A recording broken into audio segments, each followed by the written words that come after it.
اچھا اب یعنی یہ روایت ہے پیغمبر سے، امیر المومنین ارشاد فرماتے ہیں، یعنی امیر المومنین کہتے ہیں کہ آپ نے یعنی رسول خدا نے ارشاد فرمایا اپنے یعنی اے علی اپنے دوستوں اور شیعوں کو 10 اچھی خوبیوں کی بشارت دے دو، یا 10 اچھی خصلتوں کی، یعنی جو تمہارے شیعہ ہیں، تمہارے چاہنے والے ہیں، تم سے محبت کرنے والے ہیں، ان کی 10 خصوصیتیں، ان کی 10 خوبیاں۔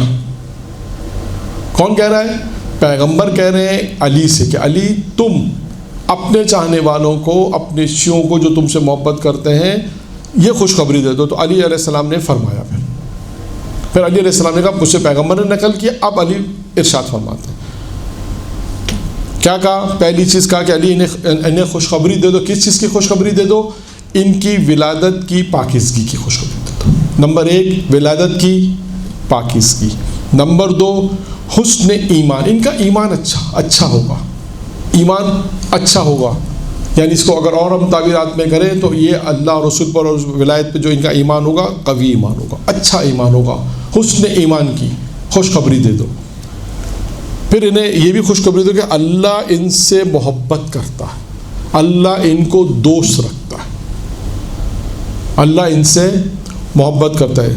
تیسری خصوصیت یہ ہے، چوتھی خصوصیت یہ کہ ان کی قبر وسیع ہوگی۔ یہ کس کی خصوصیت بیان ہو رہی ہے؟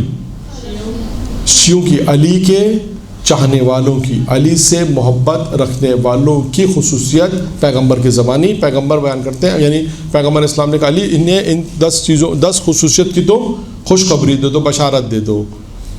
چوتھی چیز کیا ہے؟ کیا بیان؟ پہلی کیا بیان ہوئی؟ ان کی ولادت کی پاکیزگی۔ نمبر 2 کیا تھی؟ ان کے حسن ایمان کی۔ تیسرا اللہ ان سے محبت کرے گا۔ چوتھی کیا تھی؟ ان کی قبر وسیع ہوگی، قبر وسعت رکھتی ہوگی۔ پھر اس کے بعد کا 5ویں صفت کیا ہوگی؟ نور ان کے آگے آگے چلے گا۔ جو نور ہوگا وہ کیا ہوگا؟ ان کے آگے آگے چلے گا۔ پھر اس کے بعد 6ٹھی صفت، فخر کو ان کی آنکھوں سے نکال دیا جائے گا اور ان کے دلوں کو بے نیاز کر دیا جائے گا۔ دیکھیں پہلا آیا تھا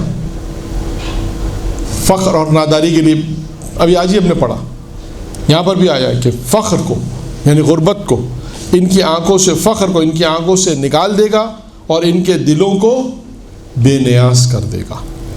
7ویں صفت، خدا ان کے دشمنوں کے ساتھ کینہ اور نفرت رکھتا ہے، یعنی جو دشمن شیعہ ہوں گے اللہ ان کے ساتھ کینہ اور نفرت رکھتا ہے۔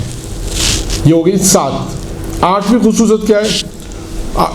پیغمبر فرماتے ہیں وہ 3 بیماریوں کا ذکر ہے کہ وہ 3 بیماریوں سے محفوظ رہیں گے، کوڑ، برز اور جذام۔ یہ 3 بیماریوں سے وہ محفوظ رہیں گے۔ پھر اس کے بعد فرمایا ان کے گناہ اور برائیاں ختم ہو جائیں گی۔ 10واں اور آخری، وہ جنت میں میرے ساتھ ہوں گے، یعنی پیغمبر اسلام ارشاد فرماتے ہیں، آپ نے فرمایا، آپ نے امیر المومنین سے فرمایا، یعنی روایت یوں ہے، یعنی روایت ہے پیغمبر کہتے ہیں، پیغمبر نے یعنی روایت پیغمبر بیان کرتے ہیں کہ اے علی میں 10 چیزیں تمہیں بیان کر رہا ہوں، یہ 10 چیزیں تم اپنے شیعوں کو بشارت دے دو۔ روایت اس طرح سے یعنی یوں ہے، یعنی امیر المومنین بیان نہیں کر رہے، بیان کون کر رہا ہے؟ رسول خدا۔ شروع میں شاید میں نے کہا کہ علی بیان کر رہے، نہیں، علی بیان نہیں کر رہے، رسول خدا بیان کر رہے ہیں اور امیر المومنین سے یہ کہہ رہے ہیں کہ علی تم اپنے شیعوں کو یہ بشارت دے دو، ان 10 خوبیوں کی جو ان کے اندر 10 صفات ہیں، اے علی تم اپنے چاہنے والوں کو، اپنی شیعوں کو ان 10 خصوصیت کی بشارت دو۔ اس کے بعد پیغمبر اسلام نے ایک ایک کر کے امیر المومنین کے سامنے 10 خصوصیات کو بیان کی۔ وآخر دعوانا الحمدللہ رب العالمین۔